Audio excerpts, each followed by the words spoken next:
To create a project in ArcGIS Pro, click on Map. A new window will appear. Here we need to give our project name. Let's name it My Project 2. And in the location, we need to show the location. Let's browse the location in our computer.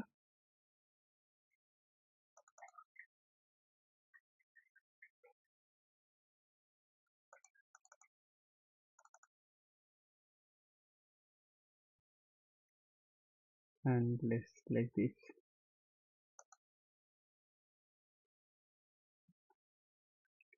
Now if we check on this, a new folder named My Project 2 will be created, and if we uncheck this, the project will be saved in new folder.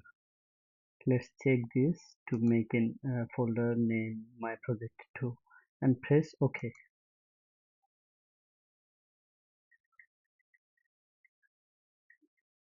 Our project has been created and open with a map where already world hillshade and world topographic map base map is added. If you want another base map, you can select map, and by clicking on the base map you can select whatever base map you like.